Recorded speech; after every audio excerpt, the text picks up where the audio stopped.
فخر العلماء مولانا مرزا محمد عالم سن 1936 عیسوی میں سرزمین لکھنؤ صوبہ اتر پردیش پر پیدا ہوئے۔ آپ کے والد مولانا حکیم مرزا ابو القاسم کا شمار اپنے وقت کے عظیم علماء اور حکماء میں ہوتا تھا۔ وہ ممبئی کی خواجہ شیعہ اثنا عشری مسجد میں امام جماعت کے فرائض انجام دیتے رہے اور وہیں داعی اجل کو لبیک کہا۔ فخر العلماء بچپن ہی سے غیر معمولی فہم و ادراک کے مالک تھے۔ آپ نے چند ماہ میں پورا قرآن مجید پڑھ لیا تھا۔ موصوف علم و ادب سے خاص رغبت رکھتے تھے۔ اردو، عربی اور فارسی کی ابتدائی تعلیم گھر ہی پر حاصل کی۔ ابتدائی تعلیم کے بعد مصاحب گنج اسکول میں داخل کیے گئے۔ کچھ وقت کے بعد آپ کے والد مولانا حکیم مرزا ابو القاسم نے اپنے پاس ممبئی بلا لیا۔ وہاں پہنچ کر مولانا سید اکبر علی منچری سے کسب فیض کرنے لگے۔ آپ سن 1942 عیسوی میں سایہ پدری سے محروم ہو گئے تو موصوف ممبئی سے لکھنؤ واپس آ گئے اور اپنے ماموں مولانا مرزا محمد ذکی کی سرپرستی میں اپنی زندگی کے سفر کو جاری رکھا۔ آپ کے ماموں نے حسین آباد گورنمنٹ اسکول کے درجہ پنجم میں داخلہ کرا دیا۔ کچھ دنوں بعد فخر العلماء نے اپنے ماموں سے خواہش ظاہر کی کہ وہ انہیں علم دین حاصل کرنے کے لیے کسی عربی مدرسے میں داخل کرا دیں۔ آپ کے ماموں نے موصوف کا دینی رجحان دیکھ کر سن 1943 عیسوی میں سلطان المدارس لکھنؤ کے درجہ سوم میں داخل کرا دیا۔ آپ نے سلطان المدارس کے درجہ صدر الافاضل تک تعلیم حاصل کی اور آخری سند صدر الافاضل امتیازی نمبروں سے حاصل کی۔ اسی دوران الہ آباد بورڈ، لکھنؤ یونیورسٹی اور شیعہ عربی کالج سے بھی اعلیٰ نمبروں کے ساتھ سندیں حاصل کیں۔ آپ کے اساتذہ میں مفتی اعظم مولانا احمد علی، نادرۃ الزمن مولانا سید ابن حسن نونہروی، محسن الملت آیت اللہ محسن نواب، صفوت العلماء مولانا سید کلب عابد، زبدۃ العلماء مولانا سید محمد صادق اور مولانا سید حسین وغیرہ کے نام سر فہرست ہیں۔ سن 1957 عیسوی میں تحصیل و تکمیل علوم کی خاطر عراق تشریف لے گئے۔ عراق پہنچنے کے بعد چند ماہ کربلائے معلیٰ میں قیام فرمایا اور کتاب شرح کبیر کو دوبارہ مولانا سید حسن مرحوم سے پڑھا۔ اس کے بعد نجف اشرف میں آغا شیخ محمد علی بربری، آغا مرزا اسلم خراسانی، آغا سید نصر اللہ المستنبط، آغا شیخ علی فلسفی، آغا سید جواد تبریزی اور آیت اللہ شہاب الدین مراشی وغیرہ سے فقہ و اصول کے درسیات کی تکمیل کی اور آیت اللہ سید اسد اللہ معروف بہاجی آغا سے رسائل و مقاصد پڑھ کر کمال کو پہنچے۔ آپ نے آیت اللہ سید محسن الحکیم طباطبائی، آیت اللہ سید حسین حمامی، آیت اللہ سید محمود شاہرودی، آیت اللہ سید ابو القاسم خوئی اور آیت اللہ سید عبداللہ شیرازی کے درس خارج میں شرکت فرمائی۔ فخر العلماء کی علمی صلاحیت کو دیکھتے ہوئے علماء عراق اور ایران نے اجازات سے نوازا۔ موصوف سن 1961 عیسوی میں نجف اشرف سے ہندوستان واپس تشریف لائے۔ مومنین اور دیگر اداروں نے آپ کا بہت جوش و خروش سے استقبال کیا۔ آپ نے پوری زندگی دین و شریعت اور قوم و ملت کی خدمت کے لیے وقف کر دی تھی۔ آپ بہترین مدرس تھے۔ نجف اشرف میں قیام کے دوران ہی طلاب کو ادبیات، معقولات اور عقائد کی تعلیم دینے لگے تھے۔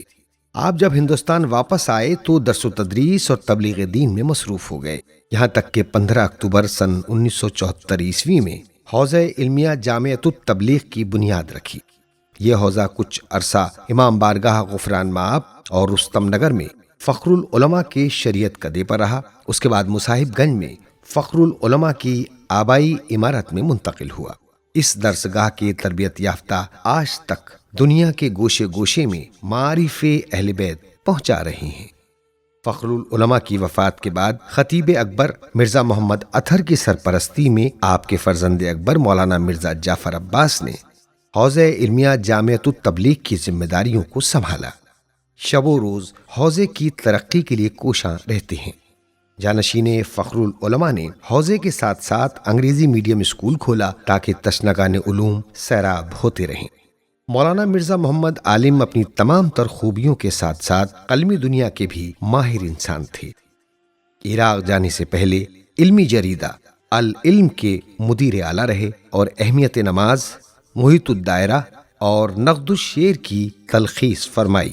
عراق میں قیام کے دوران علامہ ہلی کی کتاب شرح تجرید کا اردو میں ترجمہ کیا۔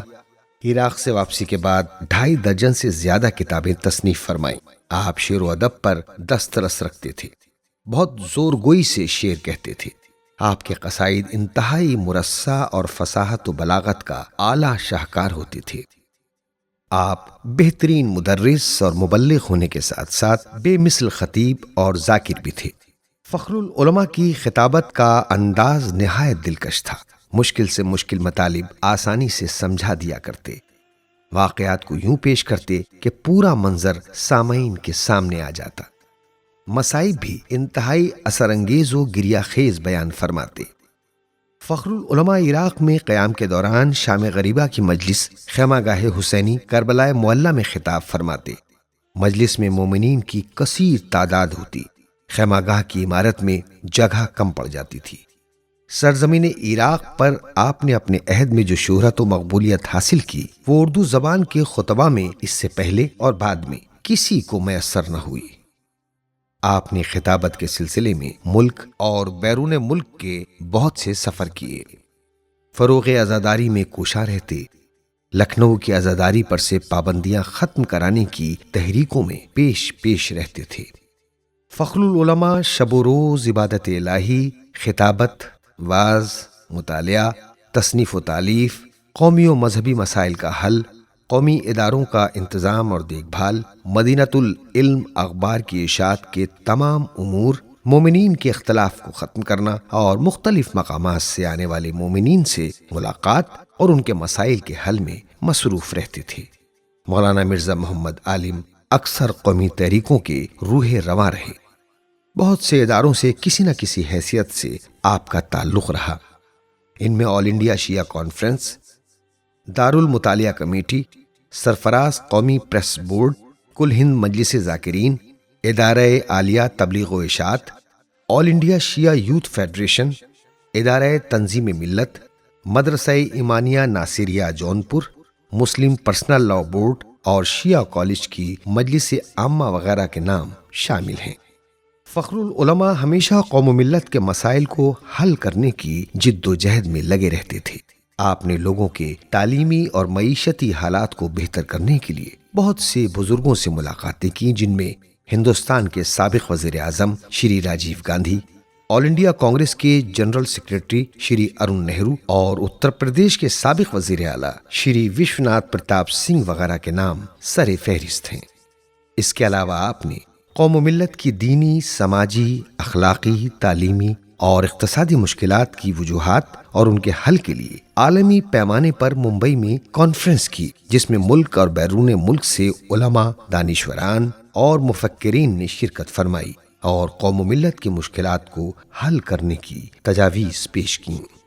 اللہ نے آپ کو 2 بیٹیاں اور 4 بیٹے عطا کیے، جو مولانا مرزا جعفر عباس، مولانا مرزا رضا عباس، مرزا حیدر عباس اور مرزا مہدی عباس کے نام سے پہچانے گئے۔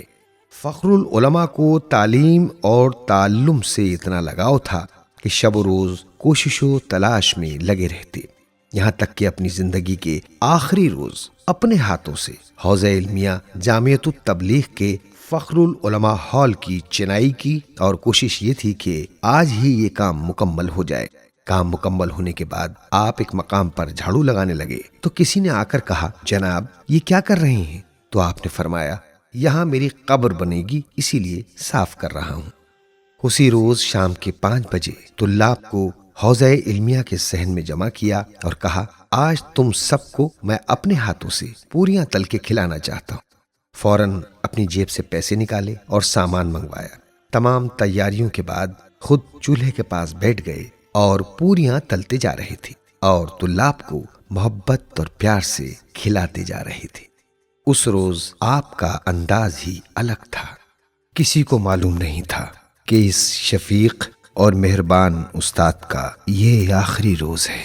اس کے بعد طلاب فخر العلماء کی شفقت و محبت سے ہمیشہ ہمیشہ کے لیے محروم ہو جائیں گے۔ آخر کار یہ علم و عمل کا آفتاب 7 جنوری سن 1985 عیسوی صبح 7 بجے غروب ہو گیا۔ چاہنے والوں کا مجمع شریعت کدے پر امڑ پڑا، دکانیں بند ہو گئیں۔ غسل و کفن کے بعد جسد مبارک مومنین، علماء اور طلاب کے مجمع کی ہمراہی میں رستم نگر سے مصاحب گنج لایا گیا اور مولانا محمد ذکی آل نجم العلماء کی اقتدا میں نماز جنازہ ادا کی گئی۔ حسب وصیت آپ کے آبائی مکان میں، جس میں حوزہ علمیہ جامعۃ التبلیغ قائم ہے، سپرد خاک کر دیا گیا۔